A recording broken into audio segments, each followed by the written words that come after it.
The G20 meeting is supposed to be partly about ensuring we never have another meltdown like this one. Wrong people to deal with that question, say those who plan instead to use the presence of the most powerful people on earth gathered in one place to make all sorts of protests. They have a variety of aims, but share a conviction that they're as entitled to make their point as are the men and women inside the conference halls. Richard Watson investigates the protesters and their ideas.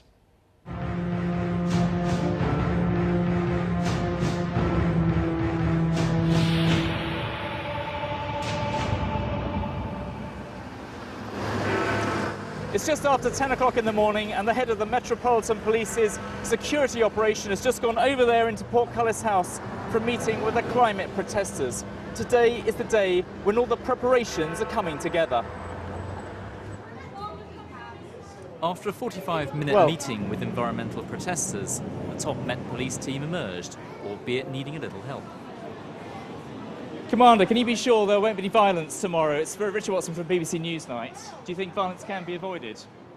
I think this isn't the right way to do this, Jess. I think you need to make, some sort of appointment to talk to the spokesperson. So he'd been meeting with the Climate Camp Group, which is planning direct action over the coming days.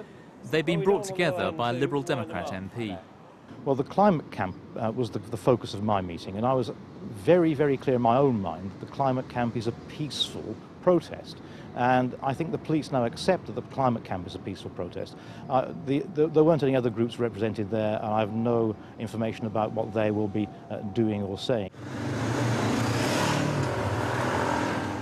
So who are these other groups and what threat do they pose? A police commander confirmed the latest assessment this afternoon.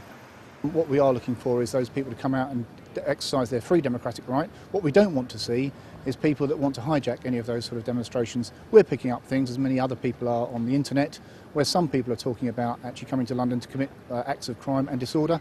They will be dealt with in a totally different way by the Metropolitan Police Service over the next couple of days. What's striking about these protests, which started at the weekend, is the sheer diversity of groups and their demands, but all united against a common enemy, the government and global capitalism. Tomorrow, we are not protesting. We are overthrowing the government. We're marching because we have to get the troops out of Iraq and Afghanistan, and we have to end the siege of Gaza. I'm going to be taking direct action tomorrow, which is Fossil Fools Day, because the climate is in an emergency. It's up to us, the people on the ground, to sort it out, not the people at the top, because they aren't able to do it. The systems can't sort it out. Capitalism is collapsing. We can come in now and make a better world. It's for the revolution. The people are taking their power back. We're going to get self-organised and we're going to sort out this sorry mess that the politicians got us into. And we, together, are going to get ourselves out of it. It wasn't Gordon Brown, it wasn't George Bush, because Gordon Brown and George Bush and Obama are just actually puppets. Getting into the spirit of things today at the Bank of England, where a small vanguard of campaigners gathered. I live with Mother Nature, but now I live in this polluted world. Well, there's a clear sign that they're expecting some kind of trouble here in the city at Bank. They're actually physically removing these benches to stop the protesters hurling them around. What's the threat level about tomorrow, do you think? Well, I think there will be some non-violent protests resulting in disruption to traffic and the like, and there will be some violence as well. However, I don't think it will be as big, as large scale as some media reports suggest, and also as some of the organisers themselves have suggested. Some advice to city workers seemed a tad strange, dressing down and no red braces. But this man was not going to be intimidated. So in no sense will you allow this protest to stop you coming to work? I shall try not to. In the same way that when the IRA bombed the city, it didn't stop me coming into work either. Disparate groups of protesters have been gathering here to plan what they're calling the G20 Meltdown at this pub-cum-art centre in London's East End. We need to do a hell of a lot more to fight the suffering and injustice in the world and put pressure on world leaders and everyone to create a reformed society, create changes, create a new society that doesn't exploit the third world and doesn't cause environmental catastrophes like climate change. If the demonstrators take it upon themselves to, let's say, smash every window in the Bank of England, is that something you would support or denounce? Well, I expect in the moment I might get carried away in revolutionary fervour. I might do, it has to be said.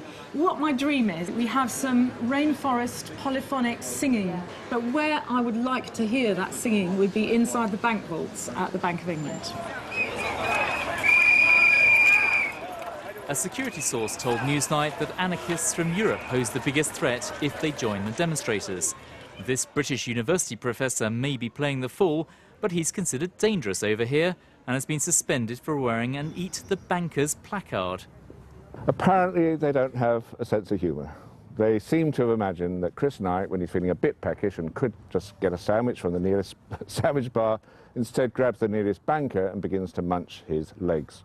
He's got some pretty wild plans for the Bank of England too. At the moment, the Bank of England is a rather sleazy place, all kinds of, rather unpleasant activities happening there, pretty corrupt, and it's bringing down the sort of moral tone of the neighbourhood, probably lowering the property values in the area as well. So we've thought that it would be an improvement to turn it into a brothel.